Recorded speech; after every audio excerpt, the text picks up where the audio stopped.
जंगल का अंधेरा है, बहुत तेज हवा भी, और ये जिद है हमारी कि जलाएंगे दिया भी।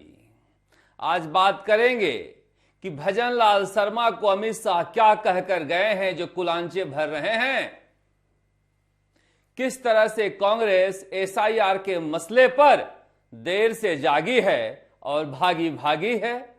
बात यह भी करेंगे सचिन पायलट कहां से कहां तक किस तरह की सियासत में फिट बैठते हुए दिखाई दे रहे हैं। Doctor Kirodilal Meena suit boot में नजर आ रहे हैं तो हनुमान बेनीवाल संघर्ष के रास्ते को और मजबूत करने के जज्बे के साथ दिखाई दे रहे हैं। वसुंधरा राजे पुराने दिनों को याद करती हुई झालावाड़ में दिखाई दी। शुरुआत कर लेते हैं कांग्रेस के एसआईआर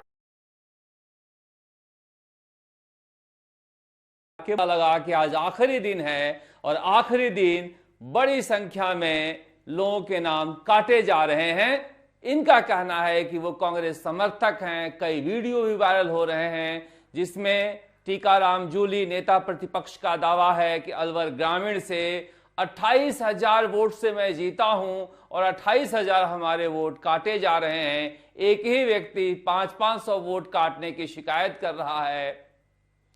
प्रताप सिंह खाचरियावास समेत कई कांग्रेस के नेताओं ने एक मास्टर साहब का वीडियो शेयर किया जो कह रहे हैं हम जान दे देंगे मगर नाम नहीं काटेंगे। और अब गोविंद सिंह डोटासरा, टीकाराम जूली, रफीक खान सब राजस्थान के चुनाव आयुक्त नवीन महाजन के दफ्तर में बैठे हैं। इनकी खुशी देखकर, हंसी देखकर ऐसा लग नहीं रहा है कि कोई बहुत बड़ी समस्या है, मगर नवीन महाजन कांग्रेस से करीब अधिकारी माने जाते हैं और अशोक गहलोत के भी बहुत करीबी रहे हैं। इसीलिए इलेक्शन कमीशन के दफ्तर में बैठे हैं। मगर ये हंसी बता रही है कांग्रेस के नेताओं की कि बहुत ज्यादा सीरियस मामला दिखाई नहीं दे रहा है। पर आखिरी दिन ये सियासत एसआईआर को लेकर जमकर हो रही है, जहां पर अल्पसंख्यक वोटों के काटे जाने का आरोप कांग्रेस लगा रही है। मगर बीएलए तो हैं इनके, वो बीएलए क्या कर रहे हैं? क्या बीएलए इसकी जांच कर रहे हैं? अगर कोई दबाव डाल रहा है तो फिर किस तरह से दबाव डाल रहा है और कोई कैसे दबाव डाल सकता है? कोई भी बीएलए नाम नहीं काटे और दस्तावेज ले जाकर जमा करा दे कि ये वोटर लिस्ट है और ये वोटर हैं, तो फिर कौन दबाव डालेगा? मुझे लग रहा है कि एसआईआर को लेकर बीजेपी जितनी डरी हुई है, कांग्रेस भी उतनी ही डरी हुई है।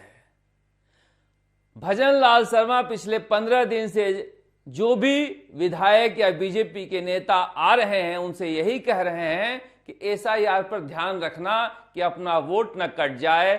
और कांग्रेस के तमाम नेता भी अपने कार्यकर्ताओं को यही समझा रहे हैं, जिसका बीएलए मजबूत होगा उसका वोट बचेगा, जिसका बीएलए कमजोर होगा उसका वोट कटेगा। मगर किसका वोट कटा है वो व्यक्ति भी सामने आना चाहिए। ऐसे धूल में लट्ठम लठ नहीं चलना चाहिए। अगर किन्हीं व्यक्तियों के दस्तावेज होने के बावजूद वोट काटे गए हैं तो वो व्यक्ति सामने आना चाहिए और उन नेताओं को, उन व्यक्तियों को सामने लाना चाहिए, ना कि शिकायतों का पुलिंदा लेकर सामने आना चाहिए, ताकि दूध का दूध और पानी का पानी हो सके। क्योंकि इलेक्शन कमीशन का अब भी कहना है कि यह मामला पूरी तरह से पारदर्शी है। पर हां, एक बड़ी आबादी निश्चित रूप से डरी हुई है, जिनके पास दस्तावेजों की कमी है। तब के दस्तावेज जब 2002-2003 के पहले वो देश के नागरिक थे, इस तरह के सबूत उनसे मांगे जा रहे हैं।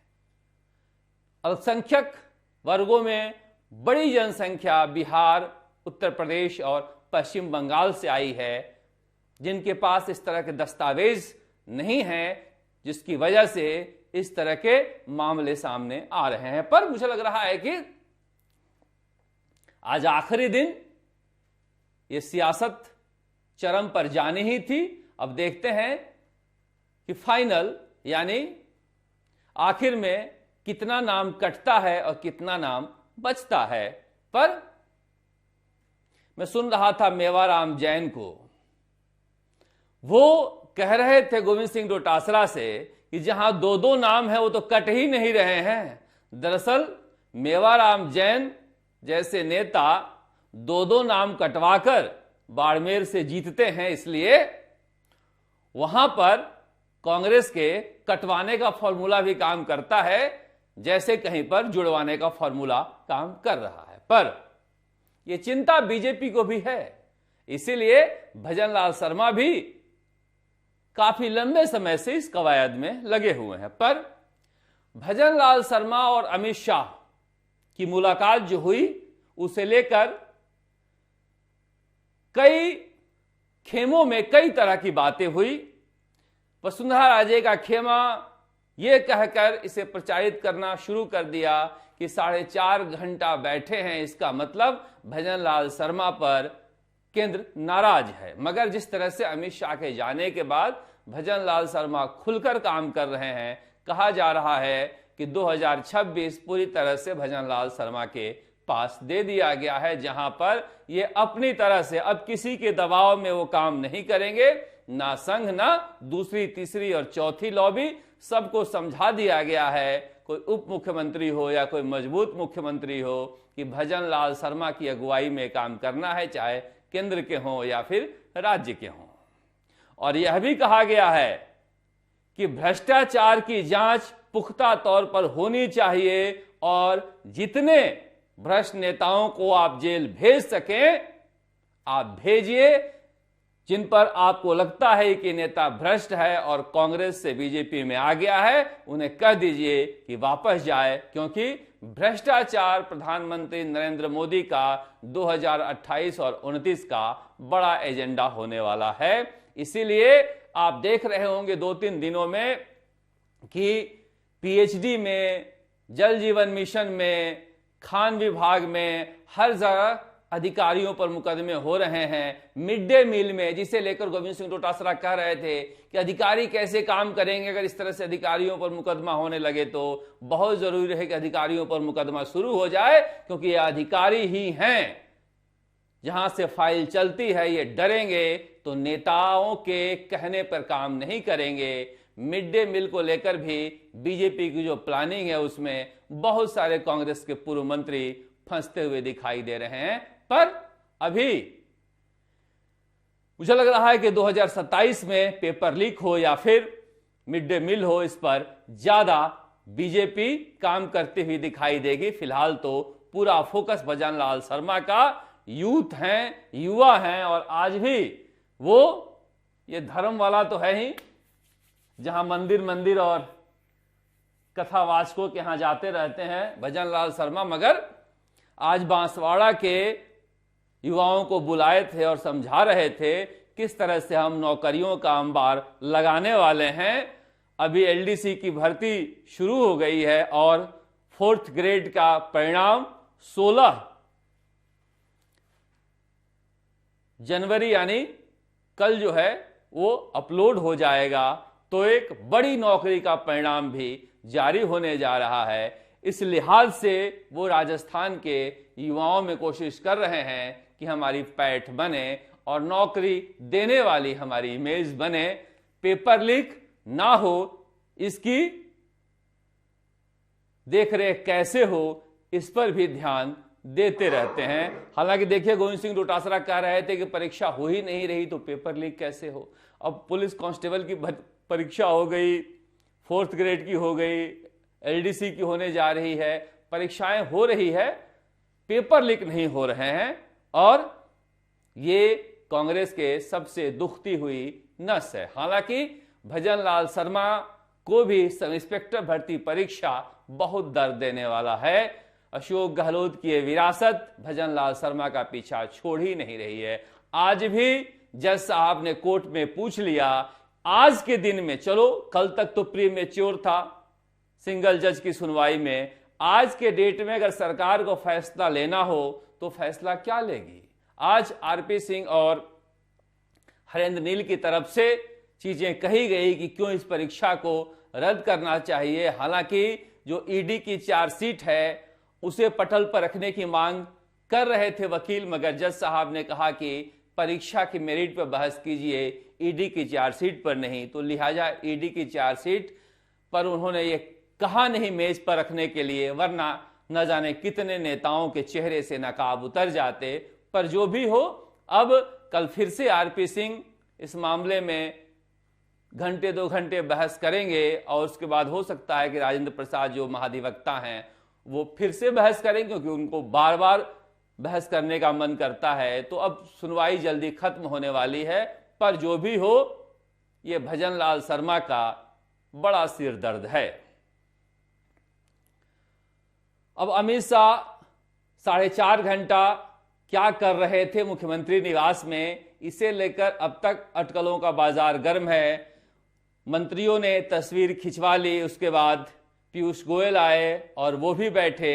अंदर क्या मंत्रणा हुई, कहा गया कि भजन लाल शर्मा ने अब तक अपने किए गए सारे कामों को बताया और यह भी बताया कि हम करने क्या जा रहे हैं, यह भी बताया किन किन लोगों से कहां कहां परेशानियां हैं। और अमित शाह ने भरोसा दिया कि आप हमारी उम्मीदों पर खड़े उतरिए, हम आपकी सुरक्षा की गारंटी देकर जाते हैं।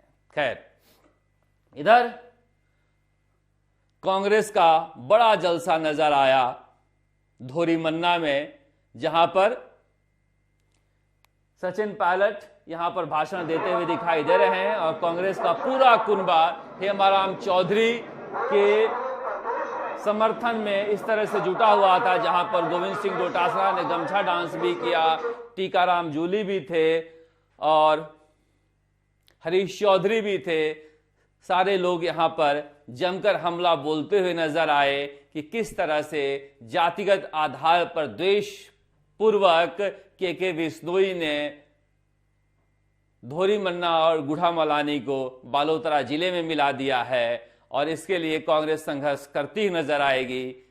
के बिश्नोई वहां पर दूसरी तरफ ट्रेंड चलाते रहे, जहां पर ट्विटर पर नंबर 1 चलते रहे के बिश्नोई।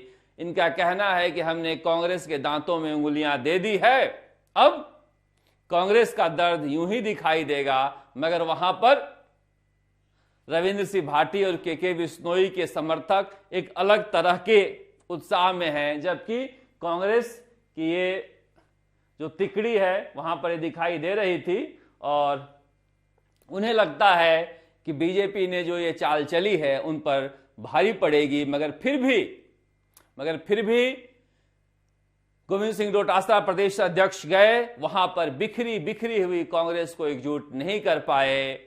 मेवाराम जैन हो या फिर अमीन खान हो, इन्होंने कहा कि हम रैली में नहीं जाएंगे, हमें नहीं बुलाया गया है। अरे पार्टी है आपकी, प्रदेश अध्यक्ष आ रहे हैं, साथ जा सकते थे। प्रदेश अध्यक्ष गोविंद सिंह डोटासरा अपनी ही पार्टी के 2 नेताओं को साथ बैठा नहीं सकते और कहते हैं कि मोरिया बुला देंगे। बीजेपी का, विपक्ष का, प्रदेश अध्यक्ष का पहला काम होना चाहिए कि खंड खंड हो चुकी पार्टी के नेताओं को एक जाजम पर तो बैठा दें।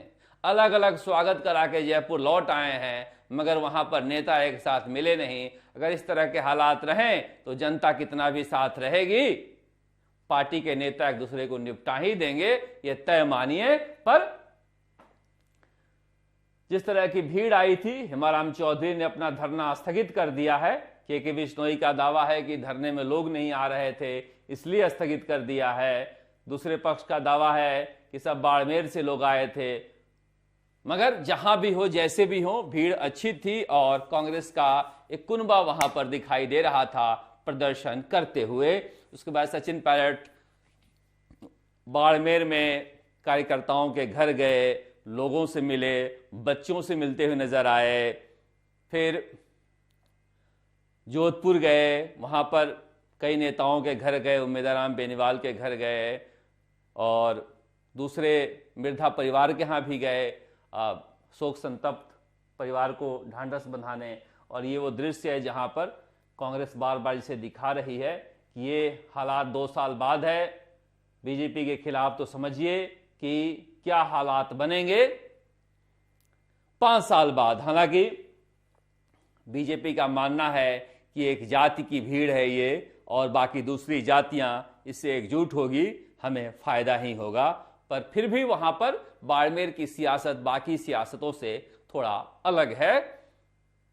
अब किस तरह से जोधपुर में हरीश चौधरी उस इलाके में मजबूत होते हैं और अशोक गहलोत की क्या राजनीति होती है, क्योंकि अशोक गहलोत की राजनीति वहां पर हरीश चौधरी को निपटाने की रही है और इसी लिहाज से देखा जा सकता है कि उस इलाके में कांग्रेस अच्छा करती करती कहीं निबट जाती है, फिर से न निबट जाए, इस बात का ध्यान रखना होगा।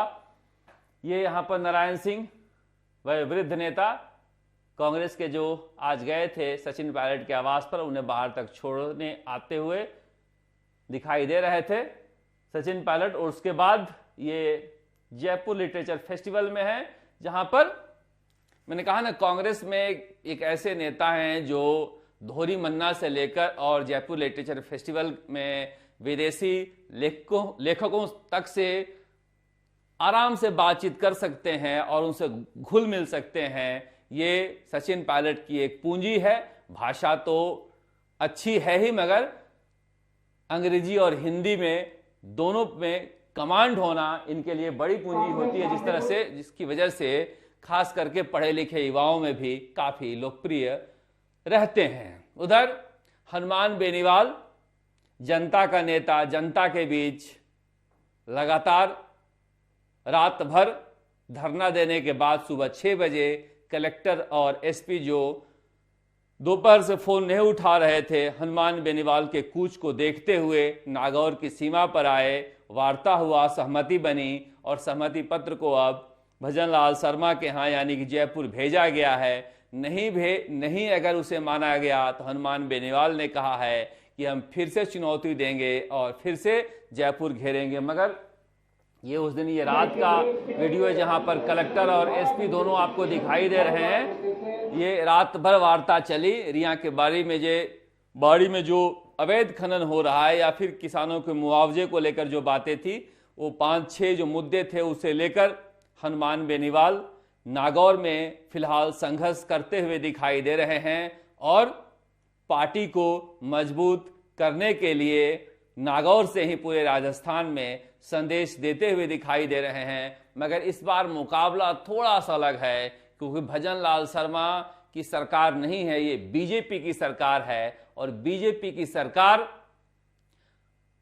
ऐसे जन नेताओं के साथ बहुत ज्यादा झुकती नहीं है, जिसकी वजह से हनुमान बेनीवाल को संघर्ष ज्यादा करना पड़ेगा। मगर संघर्ष ज्यादा होगा तो और अच्छा ही है, सोना तब कर कुंदन ही बनता है। और हनुमान बेनीवाल अपनी रणनीति बदलेंगे या फिर पार्टी को मजबूत करेंगे। आगे आने वाले जो पंचायत और नगर निकाय के चुनाव है उसमें दमदारी के साथ लड़ने के लिए, उतरने के लिए तैयारी कर रहे हैं, वहां भी इनका जोर देखा जाएगा। मगर इस बीच हमारे यहां लगातार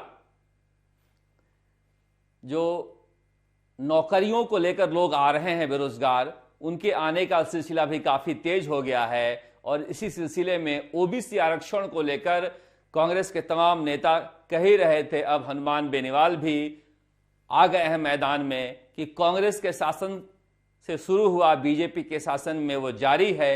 ओबीसी आरक्षण में कटौती की जा रही है रोस्टर के नाम पर, वो ठीक नहीं है, इसके खिलाफ हम आंदोलन छेड़ेंगे। उधर वसुंधरा राजे भावुक भाषण देते हुए दिखाई दी झालावाड़ में, जहां पर वो बता रही थी कि किस तरह से वो संघर्ष करती हुई नजर आती हैं और किस तरह से संघर्ष के जरिए वो यात्रा पर निकली हैं। बाबा क्योड़ीलाल मीणा की यात्रा महुआ की है, जहां पर भारी भीड़ लेकर ये दंगल में जा रहे हैं और ये दृश्य है महुआ का, जहां पर मकर संक्रांति के मौके पर दंगल में हिस्सा लेने गए थे और शिलान्यास कर रहे थे। आज सूट बूट पे नजर आ रहे हैं। जयपुर में साहित्य के साथ साथ सेना का शौर्य भी दिखाई दे रहा है और सेना के शौर्य को देखने के लिए आज नजर आ रहे थे जगतपुरा महल रोड पर और अब बैठे हैं स्टेडियम में, ये भी इंतजार ही कर रहे हैं, इनका भी दंगल कब शुरू होगा इसका इंतजार है। वसुंधरा राजे झालावाड़ में बोलती हुई कि परिवार के बीच आई हूं मैं और परिवार के सुख दुख में साथ रहने के लिए आई हूं, ये भी इंतजार कर रही हैं भजन लाल शर्मा के फेल होने का। क्या लोग कह रहे हैं कि पंचायत और निकाय के चुनाव को लेकर बीजेपी के कई बड़े नेता इंतजार कर रहे हैं। भजन लाल शर्मा पर दोहरी तिहरी चुनौती है कि अपने गढ़ को बचाएं और अपने राजनीतिक करियर को भी बचाएं, क्योंकि पंचायत और निकाय के चुनाव उनके लिए काफी महत्वपूर्ण होने वाले हैं। उधर फार्मासिस्ट और नर्सिंग के छात्र लगातार हमारे पास आ रहे हैं। उनका कहना है कि सीधी भर्ती होनी चाहिए, सीधी भर्ती के लिए अधिकारी तैयार हैं, मगर ठेकेदार के जरिए जो लगे हुए नर्सिंग कर्मी हैं, फार्मासिस्ट हैं, वो चाहते नहीं हैं कि सीधी भर्ती हो। वो मेरिट प्लस बोनस का खेल खेलना चाहते हैं। ठेकेदार 5-5 लाख रुपए लेकर उन्हें नौकरी पर रखता है, सर्टिफिकेट भी बनाकर देता है और बोनस अंक के लिए भी 2 लाख रुपए लेता है। ये खेल खत्म होना चाहिए। करीब 12,000 ऐसे लोग हैं जो मेरिट और बोनस के नाम पर सीधी भर्ती को रोकना चाहते हैं। सीधी भर्ती वाले कहीं इससे 5 गुना 10 गुना ज्यादा हैं। सरकार को ध्यान देना चाहिए। उधर ये काम कर रहे हैं, उनका कहना है कि सेवा तो हम कर रहे हैं, मेवा खाने के लिए नए वाले तैयार रहते हैं। सरकार के लिए भी बड़ी दुविधा है। सबसे अच्छी चीज तो होनी चाहिए कि सरकारी नौकरियों में ठेकेदारी प्रथा बंद हो। ये ठेकेदार ऐसे हैं कि मंत्रियों की भी नहीं सुनते हैं, कह देते हैं सीट भर गई और बिना पैसे के ठेके पर रखते नहीं हैं। सरकार से भी नौकरी देने के लिए पैसा लेते हैं और जिसे नौकरी देते हैं उससे भी पैसा लेते हैं और फिर बोनस अंक देने के लिए भी पैसे लेते हैं। यानी कि ठेकेदारी का ये खेल जो है वो काम कराने के अलावा नौकरी बैकडोर एंट्री का भी खेल खेलने लगे हैं। इसीलिए युवा आगे आ रहे हैं कि सीधी भर्ती का रास्ता खुलना चाहिए। अब देखिए क्या होता है, मगर मुझे लग रहा है कि नौकरियां मिलनी शुरू हुई है, जिसकी वजह से युवाओं में एक उम्मीद भी जगी है। उम्मीद करते हैं कि भजन लाल शर्मा युवाओं की उम्मीदों पर खड़े उतरेंगे और 4th ग्रेड परीक्षा का परिणाम जो कल आ रहा है उसके बाद 2026 में एक बार फिर से 4th ग्रेड की बड़ी भर्ती निकालेंगे 2027 के लिए, क्योंकि अभी भी बहुत सारे पद खाली हैं 4th ग्रेड की परीक्षा में। आप देखते राजस्थान तक। नमस्कार, जयपुर से शरद कुमार।